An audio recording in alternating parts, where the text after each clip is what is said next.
Գյուրջան Կասկադ, հասանելի բնակարաններ 65 ամիս մարման ժամկետով։ Ես Քասախի համայնքի բնակիչ եմ, ուսանող նաև,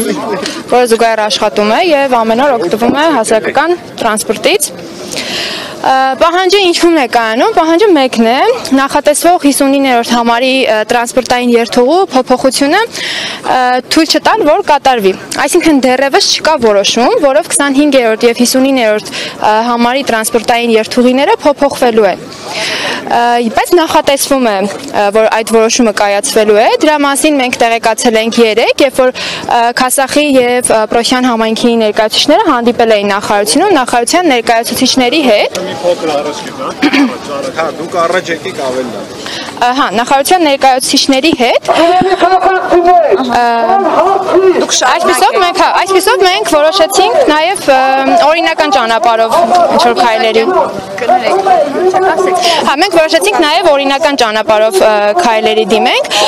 Կոնկրետ երեք մենք որոշեցինք հանրագիր ներկայացնել։ Հանրագիրի բովանդակությունը հետևյալն է, որ մենք պահանջում ենք 59-րդ համարի տրանսպորտային երթուղու փոփոխությունը տեղի չունենա եւ նաև հիմնավորում ենք, թե ինչու պետք է տեղի չունենա։ Հիմա ես փորձեմ մի փոքր իրավական հարթակում այդ իրավական տեսանկյունից մեկնաբանել, թե ինչ է կատարվում։ Նայեք, նախարարության ընդունած հրամանը, որոշումը կամ կարգադրությունը դրանք համարվում են ենթաօրենսդրական ակտեր։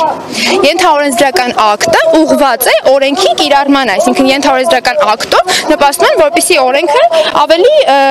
հեշտ կիրառվի կամ օրենքը կիրառելու համար է, լավ, այսպես ասեմ։ Հիմա այդ ենթաօրենսդրական ակտը պետք է հիմնվեր ավտոմոբիլային տրանսպորտի մասին օրենքի վրա։ Իսկ ինչ է ասում այդ օրենքը, եկեք ավելի ճիշտ կլինի, ես ընթերցեմ կոնկրետ օրենքի հոդվածը, մասնավորապես 5-րդ հոդվածի առաջին կետի A մասին է, A-ի մասին է խոսքը։ Ինչ է ասվում այդ հոդվածում։ Ասվում է, որ պետության ավտոմոբիլային տրանսպորտի ծառայություններից պետությունը պետք է ապահովի ավտոմոբիլային տրանսպորտի օգտվողների շահերը, ավտոմոբիլային տրանսպորտից օգտվողի շահերը։ Այս բaragայում մեր բոլոր բնակիչները համարվում են օգտագործողներ ավտոմոբիլային տրանսպորտի եւ մեր շահերը պետք է օրենքը հնարավորինս պաշտպանի։ Եվ երկրորդ նորմը, որը 6-րդ հոդվածում է ամրագրված, ասում է, որ լիազոր մարմինը իր իրավասությունների սահմաններում, նշան, որ լիազոր մարմինը այս դեպքում տարածքային կառավարման նախարարությունն է, իր իրավասության սահմաններում ապահովում է ուղևորատար ավտոմոբիլային տրանսպորտային երթուղուցանցի բարեփոխման, ներդաշնակեցման, ավտոկայարանային ծառայությունների համալիրի բարելավման, ընդլայնման, ինչպես նաև ուղևորների սպասարկման բարելավմանը։ Այսինքն, ըստ օրենքի, ավտոմոբիլային տրանսպորտների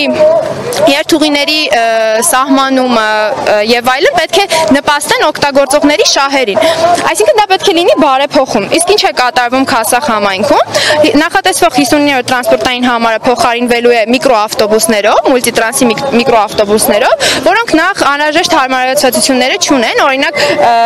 հաշմանդամություն ունեցող երեխաները օբյեկտիվ հնարավորություն չունեն այդ տրանսպորտից օգտվելու։ Երկրորդը ընդամենը 6 տրանսպորտ է լինելու, որը սպասարկելու է 20 րոպե մեկ ընդմիջումներով, ինչի արդյունքում մենք չենք կարողանալու մեր մատչելի Երևան հասնելու բնական օբյեկտիվ կարիքը հոգի։ Պետք է դուք օրինակ կներեք փոխեք եւ ինչքան գումար։ Այո, շատ ճիշտ հարց եք համալսարան կամ աշխատանք։ Շատ ճիշտ հարց եք բարձրաձայնում, նաեւ սոցիալական խնդիր կա այստեղ։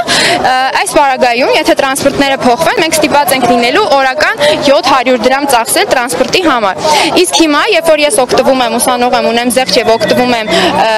փաթեթներից, ես բավականին մատչելի եմ կարողանում տրանսպորտից օգտվել։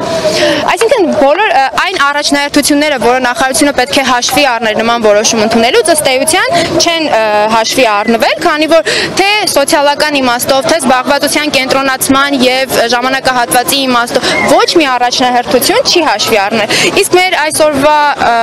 այս բողոքի ցույցը